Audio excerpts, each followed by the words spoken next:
好，咁繼續講世界盃啊！今次講世界盃分組賽 G 組啦。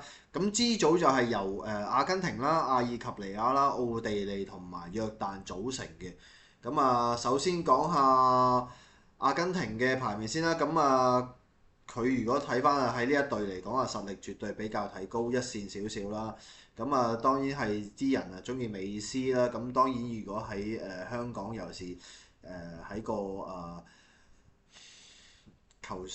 球員比賽之後嚟到佢，當然佢係令人大失所望啦。完全唔講，雖然佢未必關佢事，但係佢如果係咁嘅槍況之下，絕對冇乜人包括我自己都唔係太睇好佢啦。咁但係你話佢都係仍然有實力嘅，但係以佢38歲嘅高齡嚟講呢，仲要去即係你話踢我就攞完世界盃，佢如果仲要咁去雖然佢未必會踢正選，但係你話如果只係靠佢美斯，我就只係靠阿根廷，如果仲係只係靠佢再睇呢，我就令人考慮下啦。當然仲有其他球員，譬如中場嘅迪保羅啊，呢啲會令人期待嘅。咁但係你話譬如岡沙利斯啊，呢啲都會期待。但係你話如果只係因為睇不太睇好美斯，再去有其他成績啦。咁啊唔講咁多啦，講其他第二隊啦。第二隊就係約旦，咁亦都係呢一組嘅誒 J 組嘅第二隊，咁啊相比之下，佢亦都係首次係突圍出阿根廷入到去出線啦。咁但係你話約旦佢有冇實力去出線呢？我就相信機會不大啦，只有咁講。因為你話好有冇啲出名球星，甚至真係揾唔到出名球星或者甚少人識嘅球員添。咁所以約旦，所以你話佢出線就係靠仍需努力啊。好，咁反而呢一隊嘅黑馬絕對係呢一隊，反而就係奧地利。咁奧地利一路都俾人聽過，但係你話佢係咪好多出名嘅球員又唔係。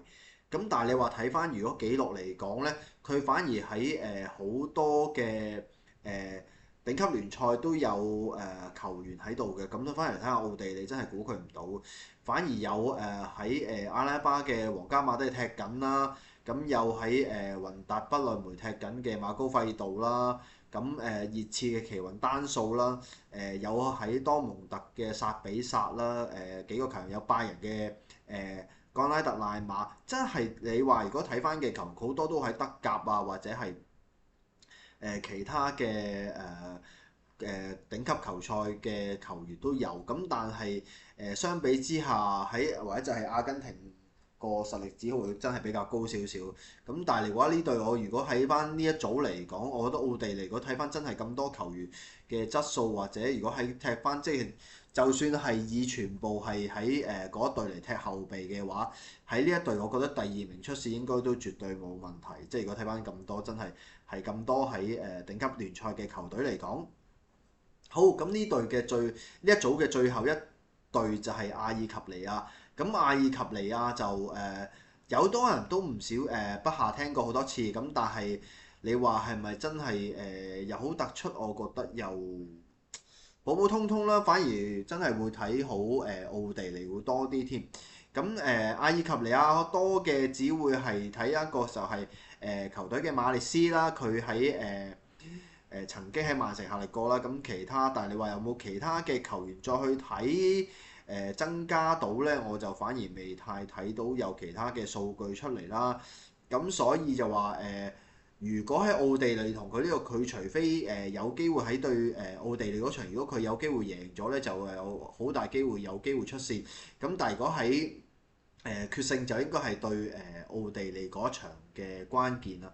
咁啊要睇下佢絕對有冇機會同奧地利嗰場踢成點啦。咁但係如果我本人自己覺得嘅話，絕對係阿根廷同埋奧地利會喺呢個 J 組度出線嘅。咁啊希望大家俾下意見或者再歡迎討論下啦。